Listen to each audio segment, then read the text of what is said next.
दोस्तों, आज हम लोग बात करते हैं रेफ्रिजरेशन एयर कंडीशनिंग में एक बहुत इंपॉर्टेंट कंपोनेंट की, जिसे कैपिलरी बोलते हैं। बहुत महीन ट्यूब होता है, लेकिन हमारे रेफ्रिजरेशन एयर कंडीशनिंग सिस्टम की ये जान होता है। और बहुत से लोगों को डाउट रहता है कि कैपिलरी कैसे फंक्शन करती है, कैपिलरी का क्या यूज़ है, कौन सी कैपिलरी का हम लोग इस्तेमाल करें। तो ये एक रेफ्रिजरेशन सिस्टम देखते हैं और इस सिस्टम में किस तरीके से कैपिलरी जो है वो फंक्शन करती है। तो यहाँ पे एक सिस्टम बनाया हुआ है जिसमें कि हमने कंडेंसिंग कॉइल को ओपन किया हुआ है। ये कंडेंसर है, ये हमारा ड्रायर है, सामने कैपिलरी दिख रही है, हेडर दिख रहा है आपको यहाँ पे। और कोशिश की है कि इस सिस्टम में आपको हम वर्किंग दिखाएं कि किस तरीके से ये सिस्टम वर्क करता है। तो यहाँ पे क्या किया है, ये पाइपलाइन को हम लोगों ने बीच से कट करके और यहाँ पे शीशे के पाइपलाइन दी हुई है, ताकि आपको दिख सके कि अंदर क्या होता है। जो हम लोग बोलते हैं ना कि कंडेंसर में रेफ्रिजरेंट जाके कंडेंस होता है, तो बेसिकली वो कैसे काम करता है। तो थोड़ा सा समझिएगा इस सिस्टम को। ये देखिए, जिस वक्त हमारा रेफ्रिजरेंट कंडेंसर में पहुंचता है तो उसकी गर्मी बाहर निकाली जाती है, हवा की मदद से, फिन्स की मदद से, कंडेंसर की मदद से, अगर एयर कंडीशनर है तो फैन की मदद से। और जैसे ही उसकी गर्मी निकलना शुरू होती है, वो यहाँ पे आपको बहुत साफ दिख रहा है कि वो लिक्विड में कन्वर्ट होना शुरू हो जाता है। ये लिक्विड ड्रायर से होता हुआ, कैपिलरी से होता हुआ, और यहाँ पे देखिए अब कैपिलरी वर्क क्या कर रही है। कैपिलरी एक बहुत महीन ट्यूब है और इसको हम एक मोटे ट्यूब में खोलते हैं। ये रेफ्रिजरेंट हमारा लिक्विड की शक्ल में यहाँ पहुँचता है और जैसे ही उसके ऊपर से प्रेशर हटता है, क्योंकि भाई कैपिलरी है, महीन पाइप है, जैसे ही मोटे पाइप में ये ओपन होती है, इसके ऊपर से दबाव हट जाता है। जैसे ही दबाव हटता है, इसका रेफ्रिजरेंट जो लिक्विड की हालत में है, वो फौरन अपने बॉइलिंग पॉइंट की तरफ भागता है। ज़्यादातर रेफ्रिजरेंट जो है वो माइनस में चलने वाले रेफ्रिजरेंट्स हैं, वो माइनस में उबलने वाले हैं। R12 है तो कहीं -29.6 पे बॉयल हो रहा है, R134A है तो -26.5 पे बॉयल हो रही है, R22 है तो -40 के आसपास, -40 के आसपास जाके बॉयल होती है, R410 का भी यही है कि -40-41 के आसपास बॉयल होती है। तो ये रेफ्रिजरेंट जब कैपिलरी तक पहुंचता है तो ये प्रेशर में रहता है। इस प्रेशर की वजह से ये बॉयल नहीं हो पाता है।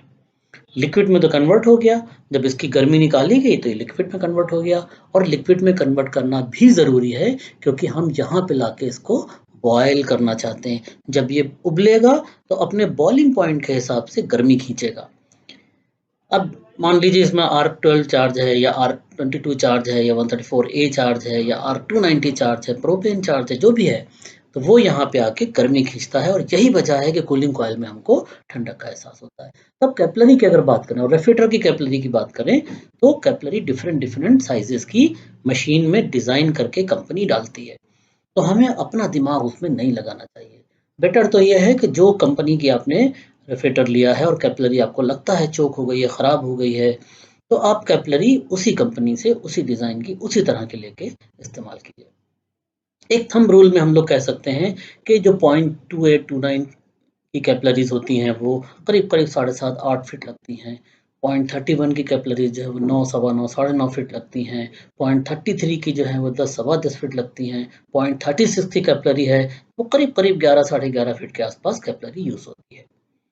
तो ये कैपिलरी बेसिकली किस लिए इस्तेमाल कर रहे हैं, ताकि रेफ्रिजरेंट की क्वांटिटी को कंट्रोल किया जा सके और उसके प्रेशर को कंट्रोल किया जा सके। जितनी ज़रूरत है फ्रीज़र में, कूलिंग कॉइल में, उतना ही रेफ्रिजरेंट की कैपिलरी वहाँ पे डिलीवर करे। तो हम अपनी मर्ज़ी से अगर चेंज कर देंगे तो आपको अच्छे इफ़ेक्ट्स नहीं मिलेंगे। तो यहाँ पे हम लोग देख रहे हैं कि ये हेडर है, हेडर से रिटर्न होके कंप्रेसर उसको उबले हुए रेफ्रिजरेंट को गैस की हालत में खींच लेता है। नॉर्मली जो हम लोगों के रेफ्रिजरेटर में चार्ज किए जाते हैं, तो उसका अगर हम लोग स्टैंडिंग प्रेशर देखेंगे तो R12 है तो करीब 44, 45, 46 के आसपास होगा। सेम जो है वो हमारी केयर 30 मतलब जो एचसी और 290 का ब्लेंड होता है, R600A और R290 का ब्लेंड होता है, तो उसके भी स्टैंडिंग प्रेशर इसी के आसपास होते हैं। तो हम लोग पहले स्टैंडिंग प्रेशर्स चेक करते हैं, अगर मशीन में कभी हमको जाके कोई चीज़ें चेक करना है, और फिर हम देखेंगे कि ये किस तरीके से पाइपलाइन में मूव ऑन होती है।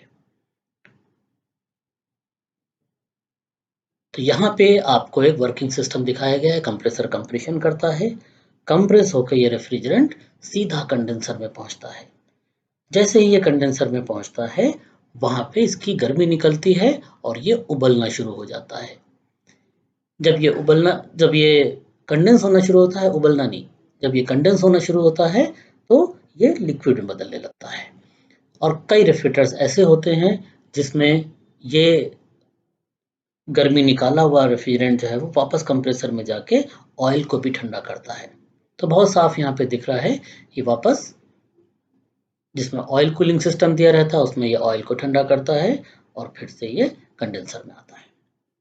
अब ये धीरे धीरे धीरे धीरे जब ड्रायर के पास पहुंचता है तो ये 100% लिक्विड में कन्वर्ट हो चुका होता है।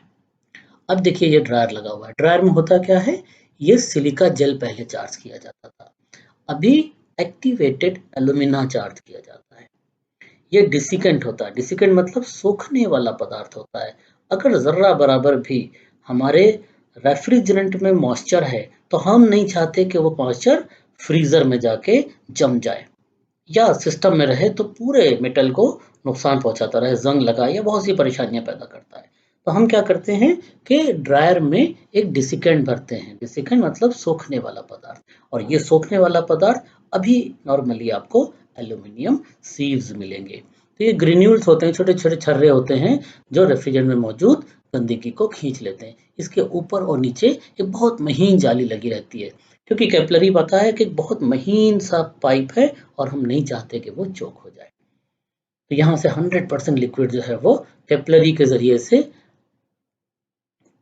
कूलिंग कॉइल में पहुंचता है। और अक्सर आप देखते होंगे कि कैपिलरी को खासतौर से डीप फ्रीजर में, रेफ्रिजरेटर्स में सक्शन लाइन से मिलाकर हम ऊपर भेजते हैं, क्योंकि हम नहीं चाहते कि कैपिलरी में जर्रा बराबर भी गैस चले, 100% लिक्विड चले। तो सक्शन लाइन की ठंडक से जो बचा खुचा गैस है वो भी लिक्विड में बदल जाती है। इसी तरह से हम सक्शन लाइन से नहीं चाहते हैं कि जर्रा बराबर भी लिक्विड हमारे कंप्रेसर में आए, क्योंकि कंप्रेसर में वो पावर ही नहीं है कि वो लिक्विड को दबा सके, कंप्रेस कर सके। इसलिए इसको हम हीट एक्सचेंजर बोलते हैं।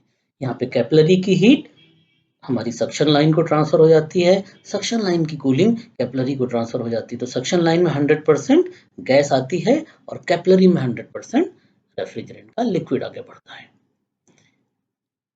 अब ये लिक्विड हमारा कैपिलरी से, देखिए जो छल्ला बना देते हैं, ये भी क्योंकि लंबी कैपिलरी है, फैली रहेगी तो बुरी लगेगी। तो इस छल्ले को बनाने का कोई पर्पज ऐसा नहीं है कि 6 छल्ले हों या 8 छल्ले हों। तो ये सिर्फ समेट के रख देते हैं वहां पे, ताकि इसी तरह से ड्रायर पर आप देखेंगे कैपिलरी लपटी हुई है, वो सिर्फ इसीलिए है ताकि टूट ना जाए, और यहाँ पर भी इसलिए है कि फैले ना इधर उधर। तो जब ये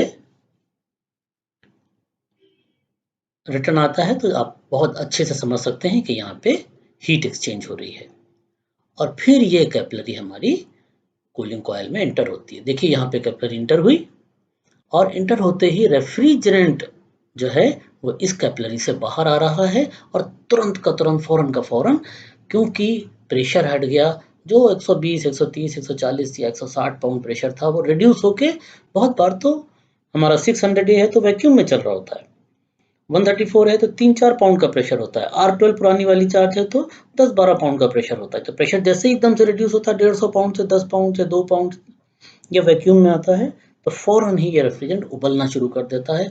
उबलेगा तो गर्मी खींचेगा।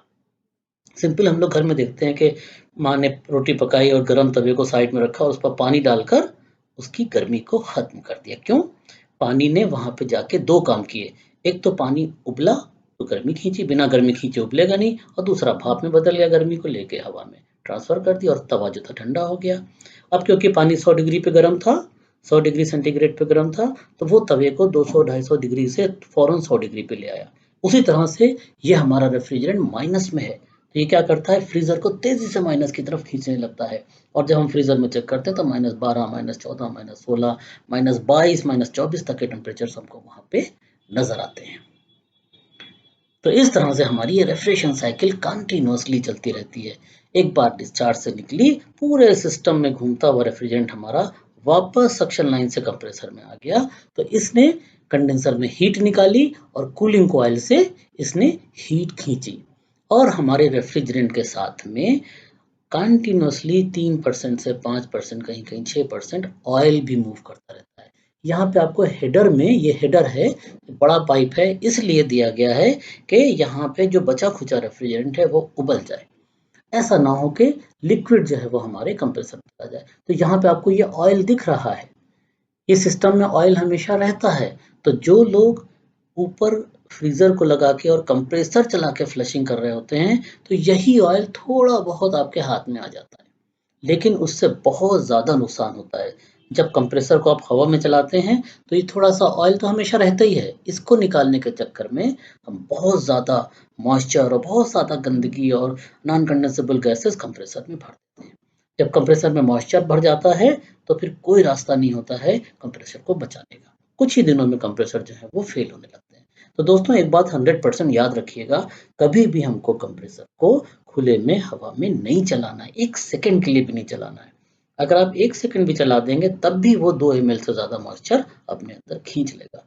क्योंकि आपको तो ये इल्म होगा ही, पता होगा ही कि 1 मिनट में कंप्रेसर जो है वो करीब-करीब 2950 आरपीएम 60 सेकंड में 2850 राउंड्स वो घूमता है और पिस्टन की अगर हम वैल्यू देखेंगे तो 5 सीसी के आसपास का पिस्टन होता है।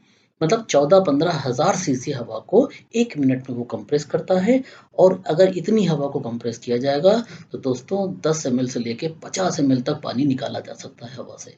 और पानी कहाँ निकलेगा? कंप्रेसर के हेड पे निकलेगा।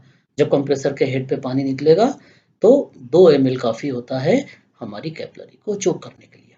तो फिर क्या होने वाला है? सिस्टम पूरा जो है वो प्रॉपर कूलिंग नहीं करेगा और आपको परेशानियों का सामना करना पड़ेगा। तो दोस्तों कंप्रेसर को हम किसी भी हालत में 1 मिनट के लिए भी नहीं, 1 सेकंड के लिए भी नहीं चलाएँगे हवा में, खुले में। हमेशा कंप्रेसर प्रॉपर फिट कीजिए, वैक्यूम कीजिए, गैस चार्ज कीजिए, 100% कंप्रेसर परफेक्टली काम करेगा। तो छोटी-छोटी बातें हैं, अगर हम लोग ध्यान रखें, अगर हम लोग केयर करें, देखिए यहाँ पे ऑयल आपको दिख रहा था, यहाँ पे आपको ऑयल उबलता हुआ दिख रहा था। तो हर मशीन में रहता है और ये ऑयल को नुकसान नहीं पहुँचाता है, बहुत क्वांटिटी में पहुँच जाए तभी परेशानी होती है। तो आज हम लोगों ने दोस्तों समझा कि कंडेंसर किस तरीके से काम करता है, इवेपोरेटर में कैसे कूलिंग होती है, कैपिलरी का क्या रोल है। तो थोड़ा-थोड़ा जान के, थोड़ा-थोड़ा सीख के अगर आप लोग वर्क करेंगे, तो किसी तरह की भी परेशानी आपको नहीं होने वाली। थैंक यू वेरी मच दोस्तों।